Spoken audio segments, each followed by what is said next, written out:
Welcome back. Still tuned in to News and Views with myself, Salailo Makwidiri. And we're going to be switching gears now to a very, very concerning story from the front lines of press freedom to the heart of humanitarian frontline.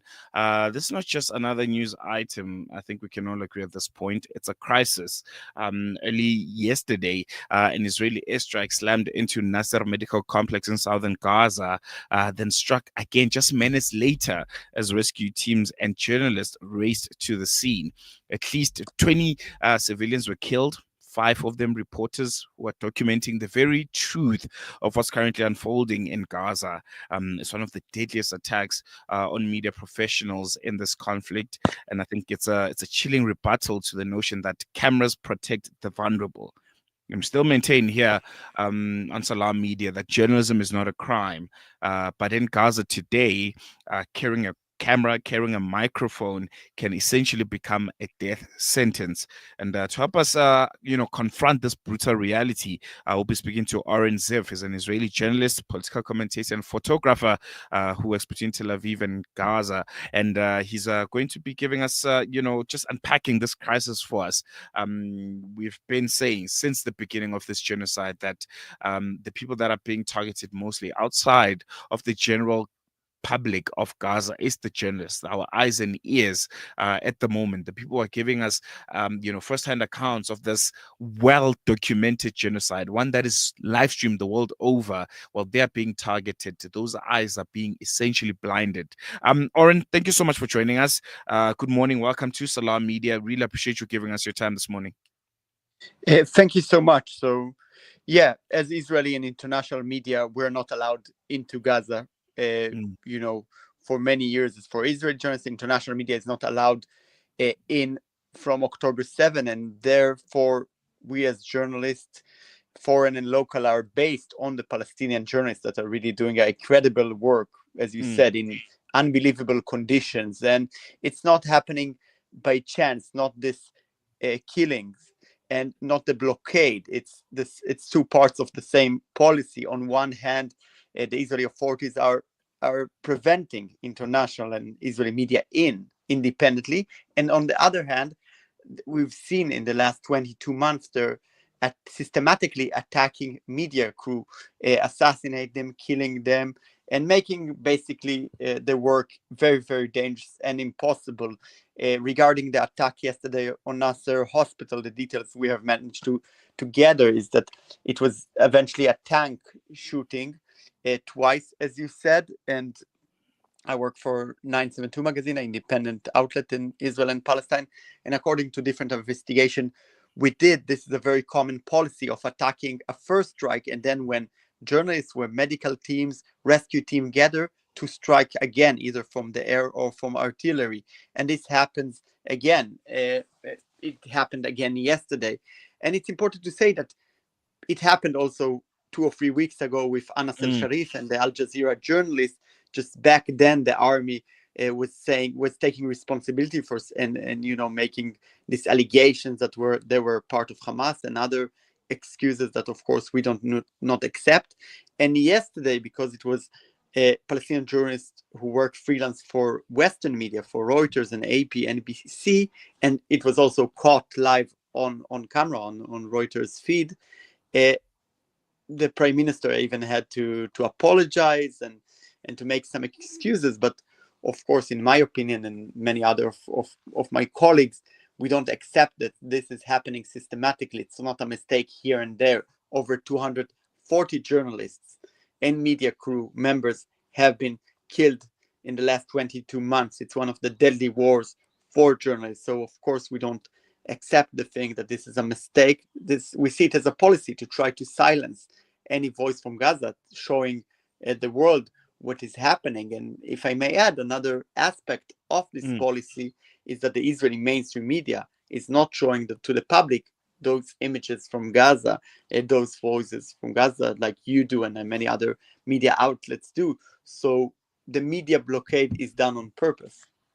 Mm, mm. And I want to expand just on that because I think it's a very, very important point that you're making. I think this stat, I think all journalists the world over, we now know it by heart. The fact that the Committee to Protect Journalists has underscored that this is the deadliest conflict for media professionals in the 21st century.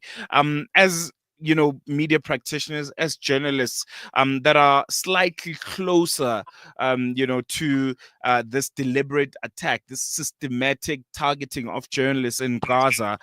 What's your assessment of the reality? What do you think is the end goal here from the Israeli government? Do they want, complete, darkness, silence of information coming out of Gaza? Or is it a case of controlling the narrative where the only kind of access you have, whether it's media, whether it's, journalistic kind of reporting, comes from the hands of the Israeli government, thus skewing the reality of what's really happening on the ground in Gaza at the moment? Thank you. That's a very good question. I think the one of the aims is a media blackout, because I think the current government in Israel and the current status in Israel, they don't care anymore what people say outside, and they know that in South Africa, but in many other countries, this is covered in a very different way that is covered in Israel, and people see the reality, people speak to local journalists, see on social media what's happening, so they cannot completely block it, but they're trying to control it. I'll give another example. The Foreign Press Association in Israel and Palestine, that represent many, many international mainstream media outlets, have appealed to court already a year ago to allow journalists in. International journalists go to many dangerous places, and they take the risk upon themselves.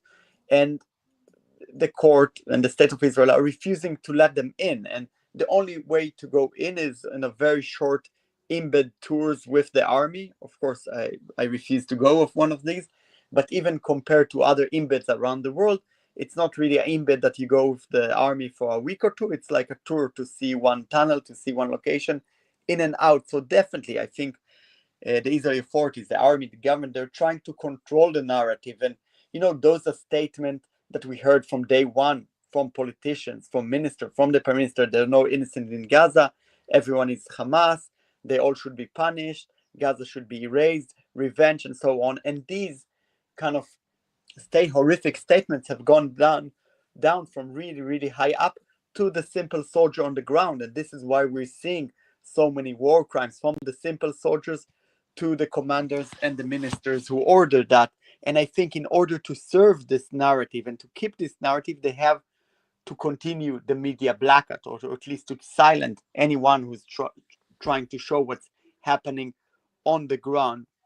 So regarding the attack yesterday, we talked in the last 22 months with many soldiers who wanted to speak about what's happening. Some soldiers who've been into Gaza, and they told me already a year ago that every target is approved, that there's no red lines, that if you want to shoot, either because you're bored or because you just feel like shooting, or you identify something, you can shoot. And it's very rare that your commanders, when you ask a permission to shoot, either it's it's rifles or artillery or even from the air, it's very rare that it will be not approved. That so and this, I think, is, it's hard to say it, but this can explain the attack yesterday, because even though it's a hospital, and even though it's a media cruise, and even though it's medics and journalists, there's no red lines. uh, Mm, the unit on the ground, or the battalion ground, can just shoot, and they get approved almost automatically. And this is the horrific result we're saying.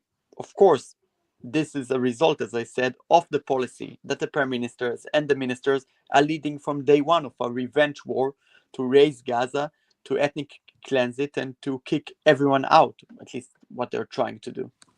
mm, mm, mm. There's been a lot of international condemnation. Some of it very, very swift. I think one that stands out is from the UK Foreign Secretary. There's been also, statements, as is always the case, made by global press freedom groups. But how is this being perceived inside of Israel? Do people care if, it's inverted commas our side that is being blamed for this? So that's a very good question. I think, as the time goes focus on at least the center left, the kind of mainstream center left in Israel. You know, we've seen people on the street. Last week, there were almost 500,000 people calling to end the war, again, from an Israeli internal perspective regarding the hostages and ending the war, not like the demos we see around the world. And today there's another action day, like a strike day. Uh, so I think different parts of the society see it differently, but the mainstream media, which I talked a bit before, is really betraying a job. I'm not talking about opinions or analysis. They're not showing it. From day one, they recruited totally to the war narrative. And even yesterday, you can see on mainstream news people justifying or trying to explain it, or saying some excuses, or saying that some of the people who were killed yesterday are not civilians but Hamas members. And you know, and that's maybe the worst part, that a lot of the public is fed from the mainstream Israeli media, who justified any action of the Israeli government and of the Israeli army. So I think, and in general, most of the discussions I saw yesterday and this morning on Israeli mainstream media is about the diplomatic and political damage to Israel, not about the cost of life for civilians, for medical crew, for fellow journalists, but more what the price Israel has to pay for that. I think with time, with Germany, the UK, countries that are very friendly to Israel and have supported Israel uh, since October 7 are shifting a bit. So, you know, people in the Israeli public are starting, you know, to shift their opinion as well. But I must say that in the end of the day, you know, the government is continued. They don't care about the protests in the streets. Elections are only in the end of 2026, and they have a majority in the parliament. And for them, it's a survival war. I think if you ask the common Israelis, at least from the center left, so-called, many people agree with the fact that this war is to help Netanyahu to survive politically with his extreme partner. This is why he's prolonging the war. This is why he's not accepting the different deals from the countries who are helping the negotiation and the offers from Hamas. So that's a common.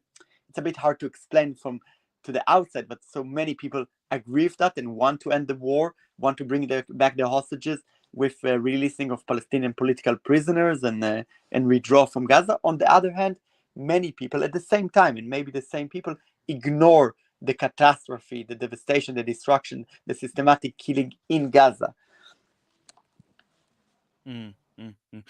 Just one last question before I let you go, Oren. You know, I was just looking at, you know, some of the commentary and some of the articles that you've done in Plus 972 magazine, and you know, you sometimes suggest a deeper societal silence, and it was concerning for me, you know, and a very, very important note that you made, the fact that, you know, we might be seeing a global desensitization to this kind of devastation. People not just grasping it with the emergency that it currently deserves. Do you mind just, you know, unpacking a bit on this, and how dangerous is it for the world to be desensitized when this genocide continues to unfold right before our eyes? Yeah, I think, you know, part of the work we're trying to do with, of course, with the photographers and reporters we have in Gaza is to show it daily, because I think, as you said, with the Israeli governmental propaganda and the massive support Israel got after October 7, the Israeli government, the Israeli army, but also the Israeli public felt they can do everything, that they have impunity. And unfortunately, we're seeing that, you know, happening, because we've been reporting from day one on the horrific things, the collective punishment, the revenge war, the systematic killing from almost day one. And we were trying to say that, you know, I was also covering October 7th and the horrific scenes there. But from day one, we said this is a revenge war of the government that will not bring any solution and just will create a catastrophe in Gaza, as we're seeing. I think for us, unfortunately, it was not a surprise, because from the establishment of this extreme government in the beginning of 2023, it was clear that this is the direction they're going to. Nowadays, we're covering a lot of things also in the West Bank, that it's the same policy like in Gaza, in a different scale maybe, but, you know, uprooting communities that have been living for dozens of years, uprooting olive trees, trying to destroy the refugee camps. So it's the same logic to try to push Palestinian out, and also in the way of in the aspect of the narrative, to raise the Palestinian narrative. So I think, it's very important to try to struggle against it. And of course, if I may say, we're sending solidarity from here to all the Palestinian journalists that are specifically in Gaza, that we speak to them daily, and it's hard to imagine how you can continue reporting without food, without water, without electricity, and with the constant risk of being assassinated. Mm. Mm. No, definitely. Oren, thank you so much for joining us. Really, really appreciate you giving us your time this morning, and hope we chat again in the not so distant future. Thank you so much. Thank you for having me. There you go. That was Oren Ziv coming to us live from Tel Aviv. And giving us a reminder that telling the story of war is no easy task. And tragically, it can also be deadly, as we've witnessed since October the 7th, even since before October the 7th. I mean, Shireen Abu Akleh comes to mind. And I think those were the few moments that kind of put things into perspective about how journalists will ultimately be treated should the situation escalate in Gaza. And we've seen it happening real time, right in front of our eyes, when the messenger becomes the victim. Our right to witness is literally under attack. Your right to witness is under attack. And I'm going to wrap up the show by underscoring the fact that journalism is not just coverage, it's also a lot about courage. And that's how we'll close off the show today. That in our hearts, we'll always remember the journalists that are working courageously in Gaza. And we'll make a call for the journalists in Gaza and for the journalists all across the world to continue. The truth needs voices, even when those voices are at risk. That's it for news and views this morning. Thank you so much for staying with us for the last 2 hours and 16 minutes. We've went a bit overboard with the time that we've been allocated. So we're going to leave it here for now. Really, really appreciate it. We'll be back with you again tomorrow for the Wednesday edition of News and Views. Stay safe, stay inspired, and hold fast to the light of information. From myself, Salalo Makwidiri, and the rest of the team, sharp, sharp.